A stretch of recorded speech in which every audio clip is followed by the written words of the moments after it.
आज हम आपको बताएंगे कि मुगलों के शासनकाल में हज यात्रा कैसे की जाती थी, कौन से साधन अपनाए जाते थे और सबसे पहले किस मुगल शहजादी ने इस पवित्र यात्रा की परंपरा शुरू की। साथ ही जानेंगे कि मुगलों का सऊदी अरब में क्या प्रभाव था। हाल ही में सऊदी अरब सरकार ने भारत के साथ ही 14 देशों के लोगों के लिए कुछ खास तरह के वीजा को निलंबित कर दिया। ऐसा इसलिए किया गया क्योंकि हज यात्रा के दौरान ज्यादा भीड़ भाड़ हो जाती है, जिससे सुरक्षा और प्रबंधन में मुश्किल होती है। अब सोचिए, जब आज इतनी भीड़ होती है तो मुगलों के जमाने में क्या हालात रहे होंगे। मुगलों के जमाने में हज यात्रा कैसे होती थी। मुगल शासन के दौरान भारत से हज यात्रा पर जाने के लिए दो मुख्य रास्ते थे। पहला, सड़क मार्ग।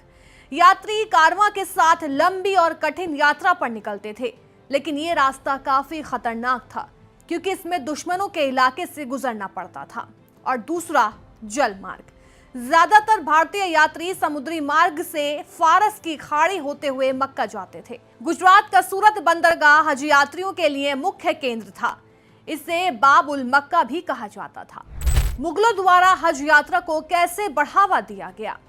सबसे पहले, अकबर हज यात्रा को समर्थन देने वाला पहला मुगल शासक। अकबर ने 1570 ईस्वी में एक विशेष पद यानी मीर हज की नियुक्ति की, जो हज यात्रा की देखरेख करता था। उसने अपने दरबारी अब्दुल रहीम खान खाना को आदेश दिया कि उनके 3 जहाज यानी रहीमी, करीमी और सलारी को हज यात्रा की सेवा में लगाया जाए।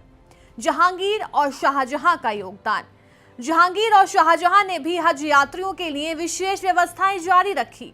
शाहजहां ने मक्का को नियमित दान भेजने की परंपरा शुरू की और मीर हज की नियुक्ति की। औरंगजेब हर साल 2 शाही जहाज भेजने वाला शासक। औरंगजेब हर साल 2 शाही जहाजों को सैकड़ों हज यात्रियों के साथ मक्का भेजता था। उसकी बेटी जेबुन्निसा भी हज यात्रा का समर्थन देती थी। 1676 में उसने स्कॉलर सैफी बिन वली अल काज़वी की हज यात्रा को प्रायोजित किया। क्या हज यात्रा को सजा के रूप में भी इस्तेमाल किया जाता था? जानकारी के मुताबिक मुगलों के समय में हज यात्रा को सजा के रूप में भी इस्तेमाल किया जाता था। हुमायूं ने 1553 में अपने भाई को अंधा कर हज भेज दिया था। अकबर ने अपने पालक और सलाहकार बैरम खान को हज पर भेजा। जहांगीर ने अपने फारसी चिकित्सक हकीम सादरा को खराब इलाज की वजह से हज पर भेज दिया। औरंगजेब ने एक प्रमुख न्यायाधीश को पद छोड़ने और हज पर जाने का आदेश दिया। कौन थी पहली मुगल महिला जिसने हज किया? इतिहास के अनुसार पहली मुगल महिला जिन्होंने हज किया वो थी गुलबदन बेगम।